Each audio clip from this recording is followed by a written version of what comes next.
پتہ نہیں کہاں تک یہ نیوز جا چکی ہے، کتنی کالز کتنے میسیجز آ چکے ہیں کہ یہ کیا نیوز آ گئی ہے. اب ان کو تو نہیں پتہ کہ میں پہنچا ہی ہوں پاکستان، اور ساتھ ہی یہ خبر میں ریکویسٹ ہی کر سکتا ہوں کہ اس کی پراپر آفیشیل کلیریفیکیشن جو ہے وہ ہونی چاہیے. تو سر یہ مولانا صاحب کے بیٹے کا نام بھی عاصم جمیل ہے، اور سوشل میڈیا پر جو پکچر ہے وہ آپ کی وائرل ہو جاتی ہے.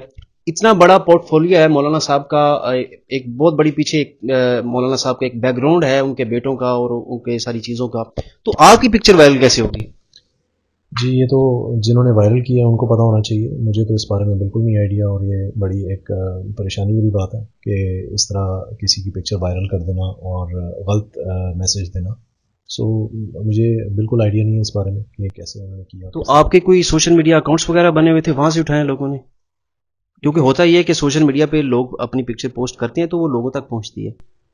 دیکھیں سوشل میڈیا پہ تو آپ کی پورٹ فولیو ایک مینیج ہوتا ہی ہے، اور پھر میں ایک لیڈنگ کمپنی کا سی ای او ہوں اور میں ملٹیپل پورٹ فولیوز جو ہے میں مینیج کر رہا ہوں. پتہ نہیں کہاں تک یہ نیوز جا چکی ہے، کیونکہ انٹرنیشنل میڈیا تک یہ نیوز جا چکی ہے. ابھی تک جو ہے مطلب پتہ نہیں کتنی کالز کتنے میسیجز آ چکے ہیں، صرف پاکستان سے نہیں، سعودیہ، دبئی، انگلینڈ، مطلب کہاں کہاں سے جو ہے میسیجز آ رہے ہیں. مجھے اس طرح کی شاکنگ نیوز گھر والے سنتے ہیں تو ایک بڑا دھچکا لگتا ہے بندے کو.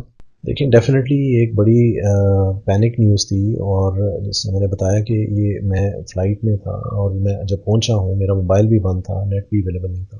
تو جب جب ایکٹیویٹ ہوا میرا موبائل، تو میں پہنچا ہوں ایکٹیویٹ ہوا، تو اس کے بعد ایک لسٹ سے میسیجز اور کالز آ رہی تھی، اور اچانک جب یہ میں نے دیکھا تو پھر میں نے کال بیک کی اپنی فیملی کو، اور وہ تو لٹرلی مطلب برا حال تھا ان کا. میں ریکویسٹ ہی کر سکتا ہوں کہ اس کی پراپر آفیشیل کلیریفیکیشن جو ہے وہ ہونی چاہیے، اور ایک پراپر آفیشیل ڈاکیومنٹ جو ہے وہ ہونا چاہیے، تاکہ جو ہے وہ مجھے کل کو میرے پرابلم نہ ہو کہیں پر. جنہوں نے آپ کی پکچر وائرل کی ہے بغیر تصدیق کے، بغیر تحقیق کیے، تو کیا ان کے خلاف بھی کوئی کارروائی کا ارادہ رکھتے ہیں؟ اس سوچ کو بجائے یہ رکھیں کہ ہم کوئی کارروائی کا ارادہ رکھیں یا ہم کوئی ریونج لیں یا کوئی اس طرح کا کریں. میرا خیال ہے کہ ہمیں ان چیزوں سے نکلنا چاہیے. ڈونٹ وری، فوڈ پینڈا سنبھال لے گا.